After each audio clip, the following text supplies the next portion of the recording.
Hi, it's Jim from TrekWorld, and this is the first in a series of mega packs of bloopers and commentary for the episodes of the original Star Trek television series. Please consider supporting this channel. The easiest way to do so is to press the join button on any video. Now, unlike all the bloopers that you've normally seen over the years at conventions, these bloopers made it into the actual episodes themselves. We'll also take a look at when things quite don't seem to make sense because the script changes happened while the episode was filming. And then finally, we'll take a look at the original special effects to show you the scenes that featured the 11.5-foot model. Now remember, we're all Star Trek fans, and what this video is doing is pretty much the same thing we've done for decades. The difference? This time, we'll do it together. Okay, before we actually get into the meat of the episode, what I want to do is I want to sit down and take an opportunity to show you folks something that's on the danger of being extinct. What you are watching here are the original non-CGI shots that actually included the 11-foot model. Now, as the years have gone by, these original effects are only visible if you have certain physical discs, Blu-rays or DVDs. And with the death of physical media from most of the retail outlet stores, it's getting harder and harder to be able to see these shots. Now, in the unique case of the Man Trap, all of the shots that were used were actually from previous episodes, the majority of which, 5, were actually from Where No Man Has Gone Before. The remaining 2 were from Mudd's Women. Finally, there were no shots created for, nor retired from, this episode. Now, in this first scene, the only thing you need to really take notice of is the tricorder swinging from Kirk's left side. But as Kirk picks up the flower to give to Dr. McCoy, the tricorder is no longer on his left side. Instead, just a few seconds later, you'll see it's in his right hand magically, and he has to transfer it back to his left hand to get it in proper position for the next scene. Now, this scene will make more sense later, but notice here that Nancy Crater screams when she finds the first victim of the salt vampire. Now, in this scene right here, we see actor William Shatner flip open the communicator, but it doesn't actually open. So rather than flipping it again, he just uses his other hand to open it up. Now, in this scene, we see Spock use the button on the command chair for push to talk. Bridge acknowledging. But almost immediately afterwards, we see Kirk use it as a toggle to talk. Kirk here. Found something. What is it? I'd rather not put it on the speaker. Now, once again, Shatner has difficulty opening up the communicator, but take a look here. He's using his right hand to hold a button down while he speaks. But now it's going to shift, and it becomes a finger on his left hand. And here again, we find yet another victim who was killed silently. And in this scene, apparently not only Captain Kirk, but Dr. McCoy both forget that tricorders can scan for life sign. We can't search this whole planet on foot. Jim! You could learn something from Mr. Spock, Doctor. Stop thinking with your glands. We've equipment aboard the Enterprise that could pinpoint a match lit anywhere on this planet, or the heat of a body. And Sulu sides with Kirk. It's toggle to talk. Double on deck 9, section 2. We need a medical team. And once again, Shatner has to do a double flip to get his communicator to work. Now, we know that starship commanders are required to study naval strategy, but perhaps they should also study architectural design, as Kirk rather unintelligently chooses to shield himself underneath the arch that has had its center support completely blasted away. And not to be left alone, Spock wriggles in to join him just a few seconds later. So even though every other victim in the episode died soundlessly, Shatner screams when attacked by the salt vampire.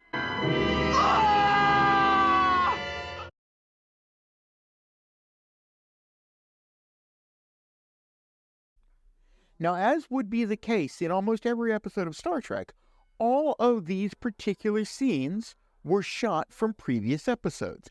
In this case, we used 3 different shots from Where No Man Has Gone Before, 2 shots from the cage. Finally, there were no shots created for, nor retired from, this episode.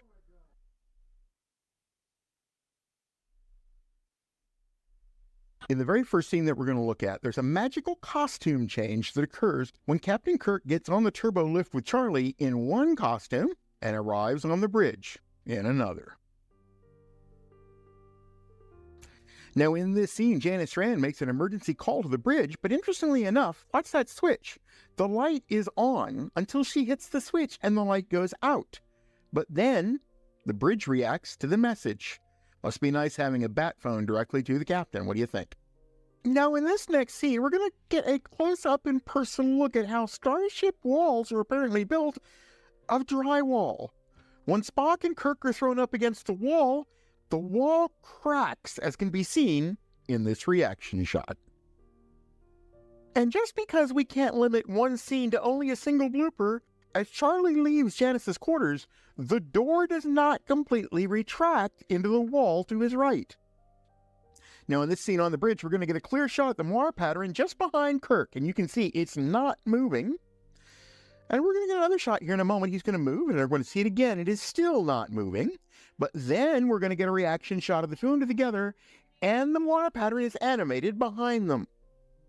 And in this last one, Janice suffers from cold feet. So when she first shows up on the bridge, she's barefoot, as you can easily see here.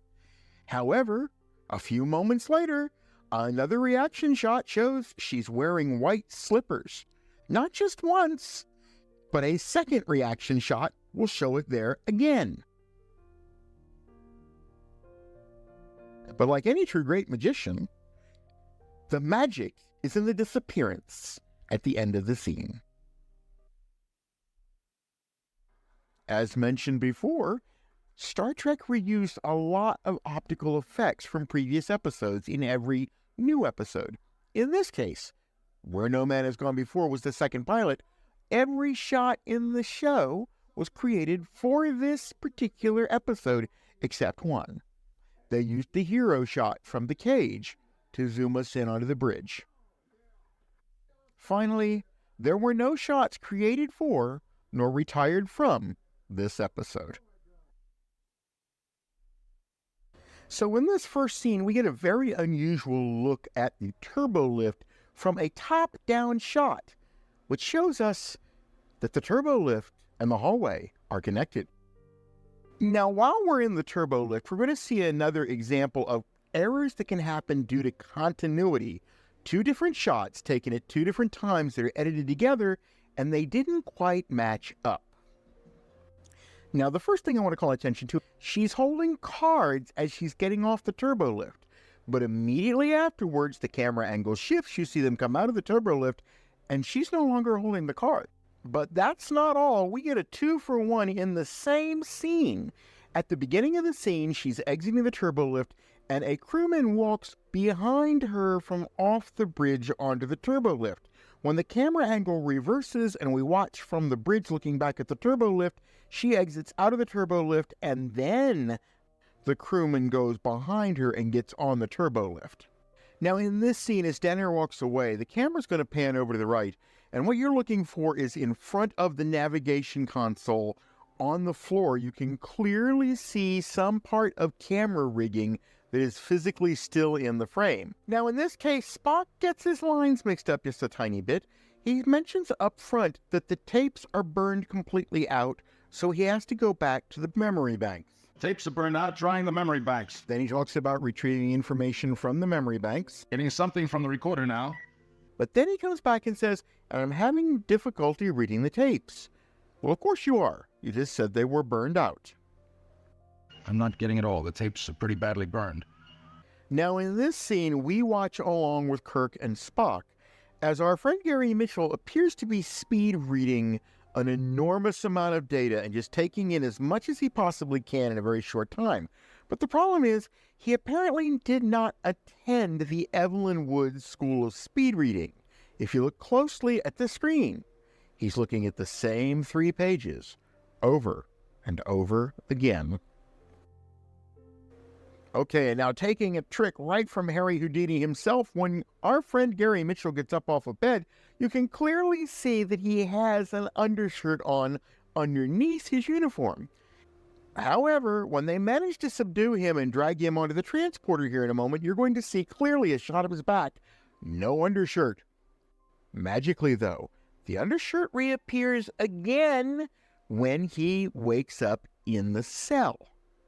Now, the other thing I'd like to point out is take a look at artificial gravity at work. He is unconscious, and yet he's standing up unassisted on the transporter pad. Now, in this case, somebody obviously forgot to read their notes. When Kirk and Spock review Gary Mitchell and Denner's medical records, they find that Gary Mitchell is 5'9", Denner is 5'2". Yet, in this scene where the two of them are seen side by side in the cell, you can see she's actually the same size as Gary Mitchell. In this scene, I don't know what to tell you, except it looks very strongly like the communications officer behind Shatner has fallen asleep at his set position. Now, I know this sounds stupid, but there were actually cases of extras falling asleep on the set during filming. Now, in most cases, these were reported with extras who were lying on the floor at the end of a fight scene or sometime. But in this particular case, nobody's ever really explained to us why this dude is passed out over the console when everybody else is alive and kicking. Now, for the episode The Naked Time, there was just a handful of shots that were used of the Enterprise, one of which was from Where No Man Has Gone Before.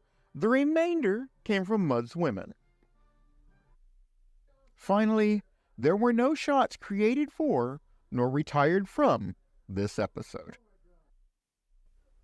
Now, we begin this video with a shot of the Enterprise orbiting the planet, which is brightly lit, by the way, from reflected light within its solar system. But then Spock says, Before its sun went dark, this planet was remarkably solid to you. Now, in the cold open for this episode, we clearly see that the Enterprise is orbiting a planet that is turning towards us in its rotation. Yet immediately after coming back after the credits, the planet is now moving in the opposite direction in its rotation. This will continue to happen all throughout the episode. Now, in Star Trek, the thing that most people really admired back those days was the fact that the doors opened automatically when you approached them. Yet, for some particular reason, when Spock enters Conference Room 2, he stops, and he leans back against the door to compose himself.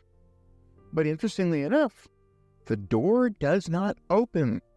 Now, conference rooms only have one door. We know the sets were built that way. Notice here that when Spock is standing against the conference room door, the sign is on his left, and the ladder is on his left. But when Jim exits the room later in that scene, the sign is magically moved to the right of the door, but the ladder has stayed on the left, and the door has magically moved between them.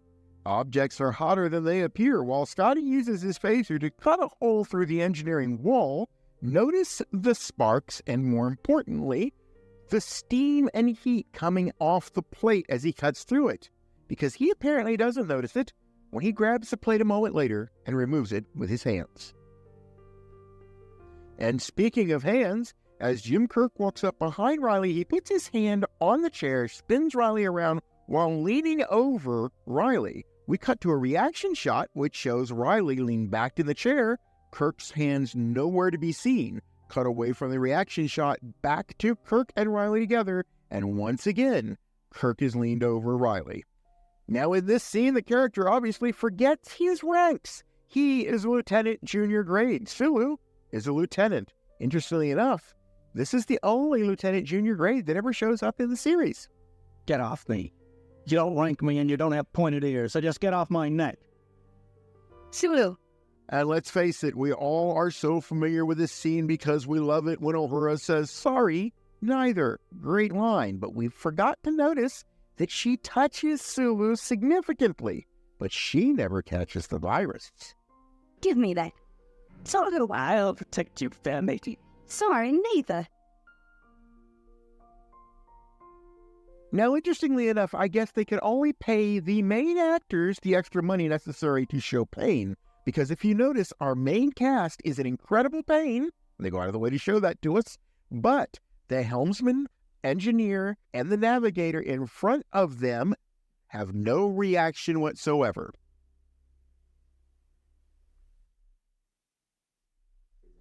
Now, for The Enemy Within, they used 2 shots that had been previously filmed for Mudd's Women. All of the other opticals were done from where no man has gone before. Finally, there were no shots created for, nor retired from, this episode. Now, a lot has been said over the years about the men who wrote Star Trek, but we really need to stop and take a special look at this particular gentleman, Mr. Richard Matheson. He only wrote a single Star Trek episode, but he was already a master of supernatural horror on TV and movies. Just look at the movies the gentleman did in the years following this episode: The Legend of Hell House, Duel, The Night Strangler, Stir of Echoes, I Am Legend, Trilogy of Terror, What Dreams May Come, and of course The Omega Man.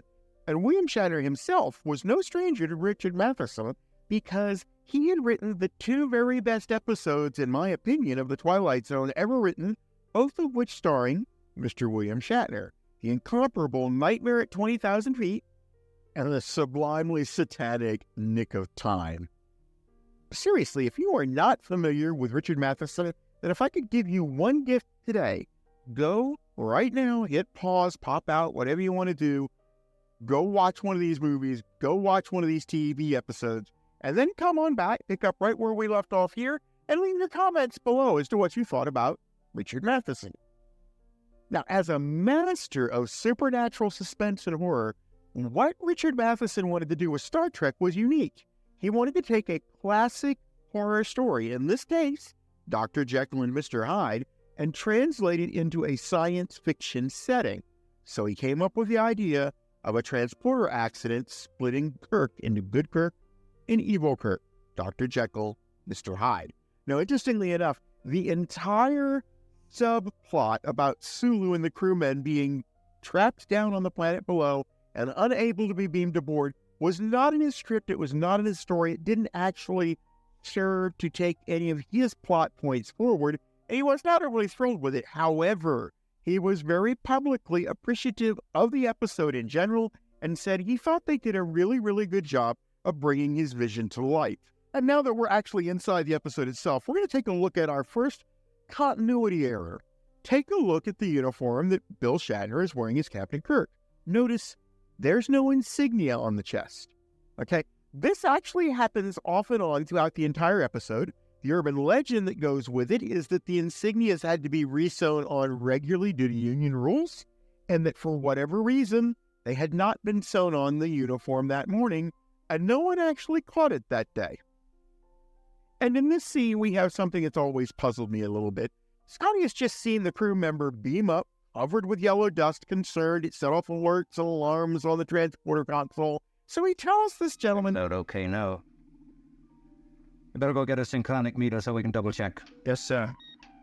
but then, without even waiting for the gentleman to come back, he decides to beam his captain aboard anyhow. The extension of this scene shows Kirk and Scotty talking as they go out the door. It's kind of ironic that Kirk says, "Don't leave the transporter room unattended." Scotty says, "I'll only be for a minute, sir." And then, magically, without anybody to operate it, the console comes to life itself. The alarms start going off just like they did the first time, and the evil Captain Kirk beams aboard. This is never explained, but could actually be a carryover from our friend Richard Matheson, whose favorite genre was horror. And in a revisit of continuity, I just wanted to point out that evil Kirk also is missing his insignia. Now, good Kirk has it right there with Scotty a few seconds later. Even more bizarrely, a few moments later, an insignia-wearing evil Kirk barges into sickbay and tells McCoy he wants Surrey and Brandy. This is the first time Surrey and Brandy ever is shown in Star Trek. Now, there are several things in this episode that we will talk about in the course of this video that don't translate well in today's morality and ethics. The first one is the way this particular poor animal was treated. For the scenes in which the dog was placid, he was sedated. For the scenes where he was feral in the box, they starved him for over 24 hours and poked at him with a stick to make him ticked off to be able to shoot the scene.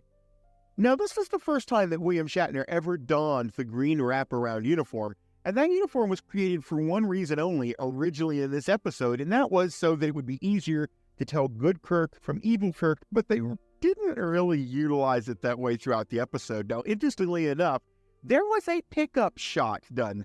That's a phrase that was used by production when they needed to reshoot a scene for an earlier episode during the filming of a later episode. So they did a quick pickup of Kirk in this uniform, which is how he shows up in Charlie X for just a little scene wearing this uniform before he had ever actually worn it on set.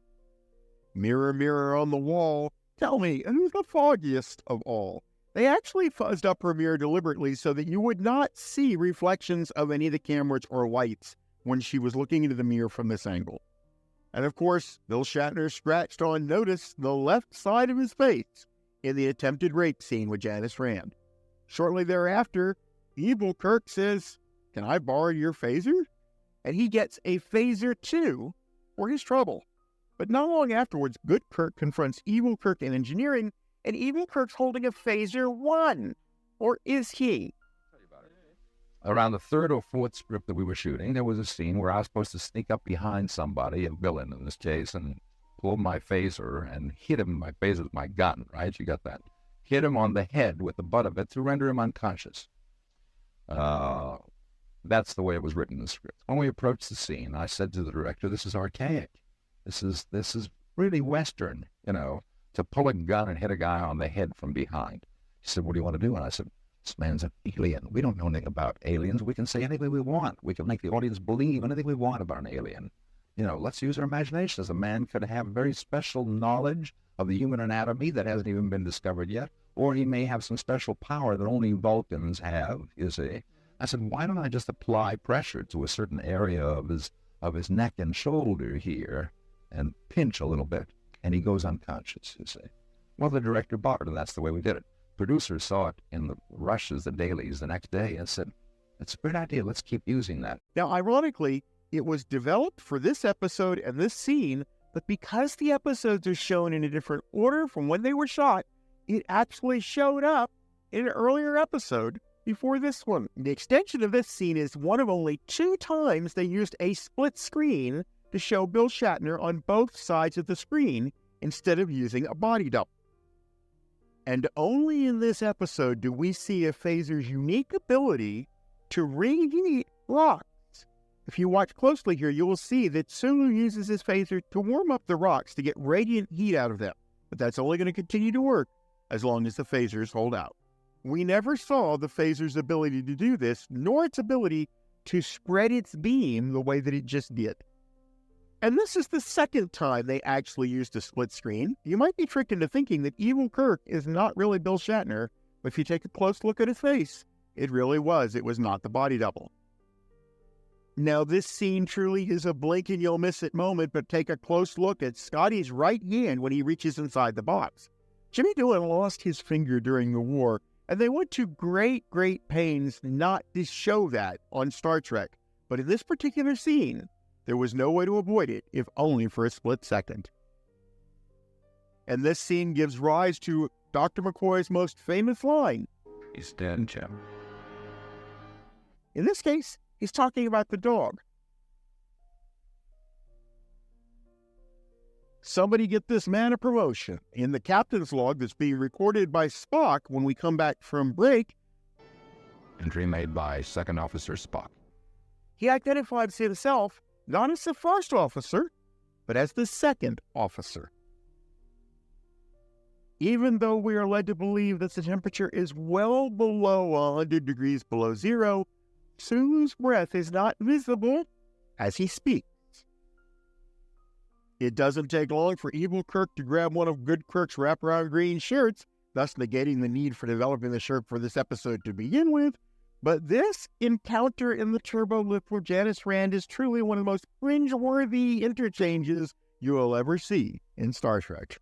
The transporter malfunctioned, divided me, created a duplicate. The animal part of me came to your cabin. He even scratched me to make us look more alike. Okay, now for this one we have to do a little bit of film school before we actually take a look at the shot. In filmmaking, there is a rule called the 180-degree rule. And the 180-degree rule basically says that wherever you are in relationship to the characters that you are looking at, you stay on one side of an imaginary line drawn through those two characters. So if you're standing on the right side of those people, all of your close-ups and intermittent shots that take place, you can cut and edit them any way you want, but they all have to be taken from the right side. You cannot go to the other side of the line and choose to do one close-up shot from the left side because it throws off the visual flow of the sequence. Quite simply, if you break this rule, it can create confusion subconsciously in the mind of your viewers. Unfortunately, when filming the scene between the two Kirks confronting each other on the bridge, cinematographer Jerry Finnerman accidentally broke that rule. All of the shots of the entire scene were from the position of, say, the view screen on the bridge, but every time he closed in on a close-up of evil Kirk, he transitioned to behind the captain's chair point of view. When you edited them all together, it didn't look good. So they had no choice but to flip the image of evil Kirk's close-ups while editing the episode. By doing so, they restored the illusion that you were still looking from the same vantage point at the front of the bridge. However, the reason we're talking about this almost 60 years later is it resulted in a blooper where when you are looking at the close-ups of evil Kirk, the scratches have moved to the wrong side of his face. And objects are obviously larger than they appear. Take a look at how evil Kirk is slumped over good Kirk on the transporter pad. He is obviously taller than William Shatner. And here's a special treat for you. Actors Don Eitner and William Shatner stepping down off the transporter pad while filming this scene. Eagle-eyed viewers may remember Eitner as the helmsman from Charlie X. Now, for our final scene here, we have Spock confronting Janice Rand on the bridge and suggesting to her that evil Kirk had some interesting properties that he insinuates might have been attractive to her. The posture had some interesting qualities, wouldn't you say? This is extremely poor taste. Grace Lee Whitney felt uncomfortable at the time and did for years afterwards when discussing the scene. Probably shouldn't have been filmed to begin with because it completely trivializes the assault. Also, what was up with Leonard Nimoy's leer at the end of this scene? Just kind of creepy.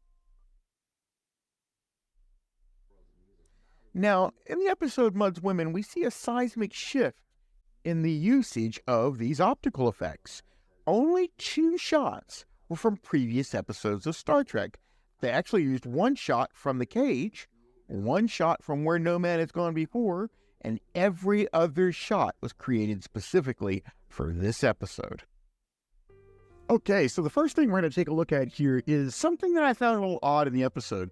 Remember, these women were beamed out just seconds before their ship exploded. They were facing certain death, and they were caught in a transporter beam, fully posed, and waiting for their public. Now, in this scene, we get 2 continuity errors for the price of 1. Now, note, the girls just beamed on board the transporter pad. They're still there. You can actually see that one of them actually has their back turned to us. Yet, in this quick close-up cut, they're all 3 together, but not for long. We're going to cut back in a second, and she's back on the transporter pad. But we're not done because she's not the only one who's been moving around. As we go to a series of close-ups, we finally get to Dr. McCoy, who one moment ago was standing in the transporter room wearing his Starfleet uniform, but is now in sickbay wearing his medical smock. Okay, so as a Star Trek fan, we've been taught pretty much from childhood that star dates are fictional dates. I understand that, but this particular star date is actually in the past from the star date that was mentioned right after the opening credits. Captain's log, stardate 1329.1. Now, at the beginning of this scene, take a note of what Harry is wearing and the fact that he has his earring in his left ear. Because what's really interesting is in a moment, they're going to show us his mug shot on the conference screen. And when they do, he's wearing the same clothes, but the earring has moved to his right ear. Okay, so I realize this next scene is contrived a bit because it has to serve the story, but there's quite a few, I don't know, just issues that I have with it. The first issue is that she managed to get hold of a piece of landing party equipment. And I really do want to stress that. That's landing party equipment. People don't just leave communicators laying around. But even more importantly, communicators are not capable of subspace communication. Yet somehow, the call goes through. Finally, the thing that I had the most issue with is no one detected the communicator signal on board the Enterprise, which is really weird because in other episodes, let's say, for instance, in La Troyes, Lieutenant Uhura detected a Klingon communicator in use on board the Enterprise. Now, this next sequence of scenes is just a little bit awkward in today's world. So what you're seeing right here are the three supposed normal states of these three women, what they look like normally every day. But the message that is sort of uncomfortable here is that they're actually telling us subliminally that normal people, well, this is kind of what they look like. So much for my self-esteem. And once again, the close-up gremlins pay us a visit. Notice that the box that Harry's using has a lid on it. He opens the lid, he walks around, they give us a close-up shot of the box now missing the lid. Then it pulls back out of close-up, goes back into the normal frame, and the lid is back. Wait a minute, didn't Kirk confine Mud to quarters earlier? And in this sequence, we revisit the self-esteem issue when we see her take the pill, which actually makes her beautiful again, even though it doesn't really contain anything in it. So it's a placebo effect, or so they say. But of course, the subliminal message, once again, is that you will be treated and cherished better if you're pretty. Now, in this clip, Kirk has just told the Enterprise that there's going to be two to beam up and he's bringing the crystals with him. The problem is, he doesn't. So many times we've heard that DeForest Kelley wore his wedding ring on Star Trek. The reality of the situation was not entirely true. The wedding ring he wore on his left pinky was actually his mother's wedding ring. He never took it off in his entire acting career. And in what I really consider to be a classy tribute, in the rebooted Star Trek movies, Carl Urban's Dr. McCoy wears a ring on his left pinky finger. It's not in the script. That was Carl Urban's idea. But if you liked Carl Urban as Dr. McCoy, you really need to see him as Billy Butcher in The Boys.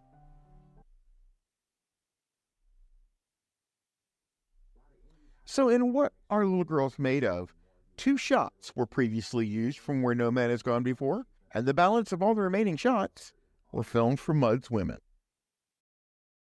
Now, I would be remiss if I didn't at least take a look at one of the most famous bloopers of all time. During this episode, the day that Leonard Nimoy's son Adam visited Leonard on set, complete with Spock ears, Corbett discovers there are bad and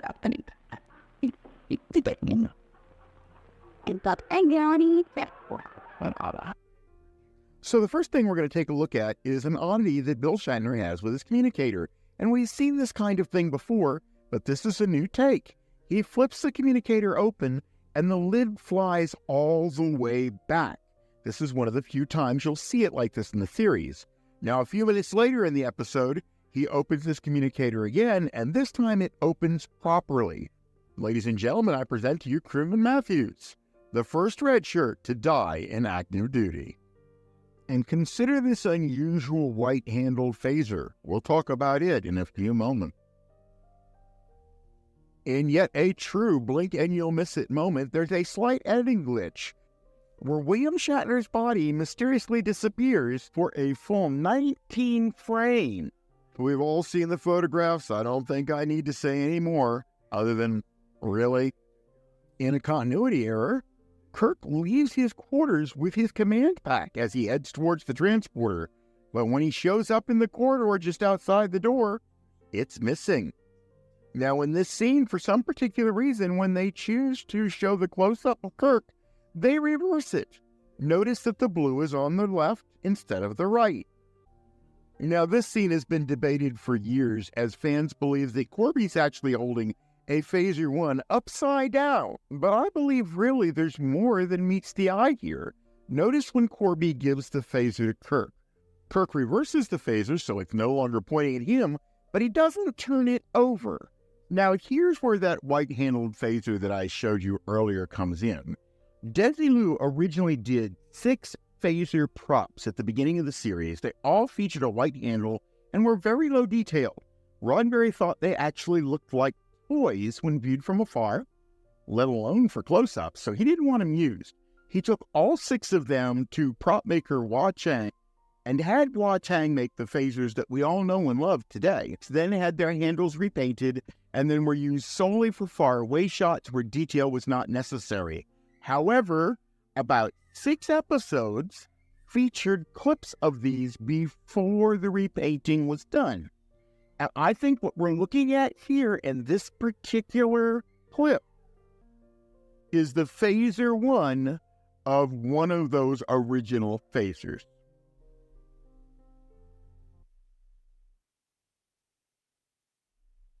So in the episode Miri, we saw optical effects reused from Where No Man Has Gone Before, the Corbomite maneuver, and of course the balance of which were also seen from Mudd's Women. And right up front, the first audio we're going to see is the only use of italics ever in a Star Trek episode title. So before we go too far into the episode, I think it's important to point out the various family members that appeared in this episode as children. Most notably, of course, were Leslie Shatner and Elizabeth Shatner. A lot of people thought that Melanie was in here also, but Melanie was about 2 years old and was really just too small to be on the set. Additionally, Gene Roddenberry had his 2 daughters in the episode as well, Darlene Roddenberry and Dawn Roddenberry. Now, Dawn would also go on to appear in Pretty Maids All in a Row, the movie that Gene would make right after Star Trek. But that would be her sole outing in Hollywood. And unfortunately, we would lose Darlene in 1995 during a major car accident. And finally, 2 other young men appeared in this episode, Scott and John Dweck. Now, you may not recognize either of those names, but it might help you if you knew that their mother's maiden name was Whitney, as in Grace Lee Whitney. Now, interestingly enough, Leonard Nimoy was asked if he wanted his children, Adam and Julie, to be in the episode, but he really didn't want Hollywood anywhere near his kids at this particular point. But these weren't the only Desilu children on the set. Mission Impossible's Greg Morris had 2 children that did also make an appearance, Phil Morris and Iona Morris. Now, Iona would come back to play one more time on the other side of this, but Phil would return to Star Trek a total of 5 appearances before he was done. Now, the eagle-eyed TV watcher of the 1960s would probably be able to tell you this in a heartbeat, but it looks like Captain Kirk and company are beaming down into Mayberry. Indeed, this is actually the 40-acre lot set that was used by Desilu, and many shows were filmed there, including Mayberry RFD. And this particular scene that you can see right here is a very unusual shot where we can actually see the courthouse and Floyd's drugstore all in the same shot. As a matter of fact, I really couldn't resist just focusing on Floyd's drugstore. Obviously, it's not a drugstore in Miri, but as you can see here in this transition, it can change into the drugstore pretty easily. So let's roll up our sleeves and get started with the oddities, shall we? In this first scene, McCoy yells out when he gets attacked, and everybody turns and runs towards him, including the security officer. The problem is, the security officer never actually shows up in the scene. And in this next sequence, we see Star Trek's first self-cleaning shirt. As we enter into this scene, you can see the Spock is clearly covered with dust from moving throughout the various buildings and being involved with a scuffle that just took place outside. However, after he passes through this door, the next time we'll see him, his uniform will be clean. And I don't quite know exactly how to talk about this one, other than the fact, obviously, that the Enterprise crew member actually begins speaking to Kirk before the communicator even gets opened by Kirk. And interestingly enough, Kirk knows that there is a lieutenant waiting to talk to him on the communicator, even though it never chirped. Yes, Lieutenant? And since we're paused here at the end of that, we might as well take a look at the fact that Shatner once again has that communicator whose top slips back way too far. It appears to be only one of the original 10 that did it, but oddly enough, no one ever really cared to explain why it behaved differently than any of the others. So for the second time in the same episode, we see another self-cleaning shirt. Take a look at Shatner's shirt here as he goes through this fight scene with the Only. He drops her on the floor, and you can clearly see his shirt is very dirty. Then it cuts from her back to him, and he takes out a phaser and fires at her. But as he fires his phaser, his shirt is miraculously clean.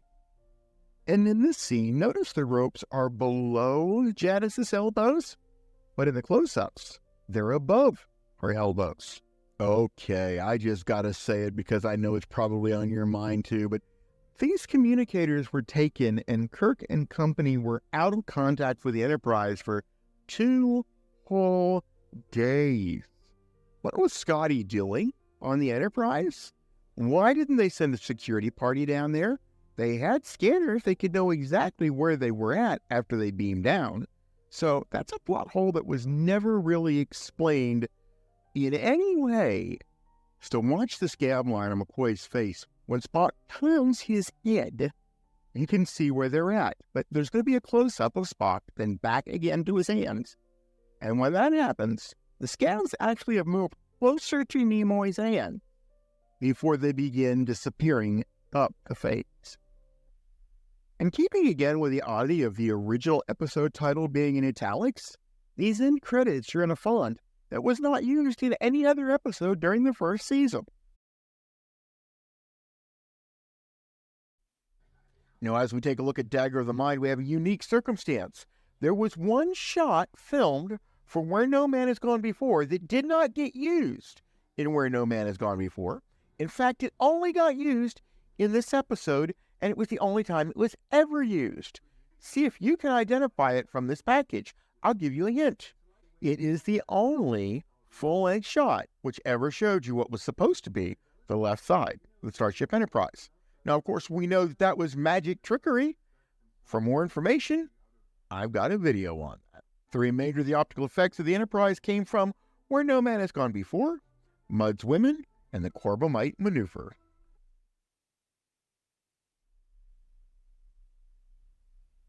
Okay, the first thing you need to point out here is suddenly we have an engineering wall behind the transporter room, which serves to distract the transporter tech so that this can happen. And now, interestingly enough, Van Gelder is wearing a respirator, and that is not an oxygen supply. That is a respirator. I'm not quite sure why he felt he needed one just to stay in the box long enough to transport back up to the Enterprise. And if you thought that the concept of escaping from prison by hiding into a box was science fiction, well, then let me introduce you to Mr. Carlos Go. And then, meanwhile, back on the bridge, Lieutenant Leslie is wearing an ensign's uniform. Ladies and gentlemen, this is why red shirts die. This security guard is sent to the bridge because there's an intruder on board. So he comes to the bridge, stands with his back to the turbo lift, not to the wall, but still cannot hear the turbo lift arrive or open before Van Gelder gets out, karate chops him one time, and removes the red shirt from the equation. Jim, that doesn't quite ring true. So exactly how is Dr. Adams not hearing what McCoy just said? Dr. Adams, please stand by. While not a blooper, it's certainly an oddity. What you're looking at here is an unused shot that was filmed originally for Where No Man Has Gone Before. They didn't use it there, but they did use it one time during the series with a shot you're just seeing. Okay, you know you like the video, so do me a favor, hit that like button down there so that YouTube can present it to more people. It actually shows the left side of the Enterprise as it pulls away from us. They achieve this effect by actually just flipping the film and then also putting on reversed numbers on the nacelle so that as it pulled away from us, we could still read it correct. Notice that in this shot, as Kirk and Dr. Noel actually approach the turbo lift, it's a solid floor with a hallway. You can clearly see there's no seam between the turbo lift door and the hallway door. But while we're here, before we leave the scene, we might as well see Jim love him and leave him Kirk in his natural reaction to an unexpected event in a turbo lift. So take a peek at this control panel. There's an off button that lights up when the unit is off, but nothing shows when the unit is on. Even more interestingly, The lights above the on-off light are always on. Now, as Van Gelder has a conniption behind them on the biobed, notice the heart rate sound is wildly accelerated. Hello? No. But the heart rate indicators on the biobed screen are not. So obviously the amount of effort that it took Jim Kirk to take the communicator out, open it, and attempt to contact the Enterprise was far more effort than would have been required for him just to shoot the phaser to begin with. And last but not least, what prison architect had the brilliant idea of having air ventilation shafts so big you could drive a truck through them?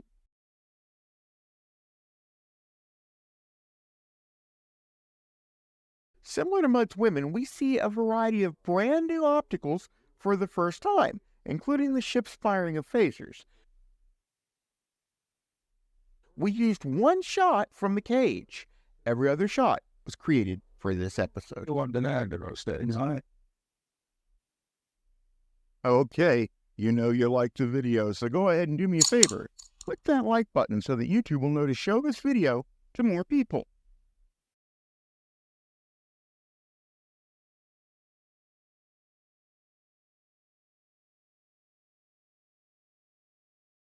Now, in this episode, Dr. McCoy begins the beginning of the episode in his medical smock because, of course, he's doing his physical examination of Captain Kirk.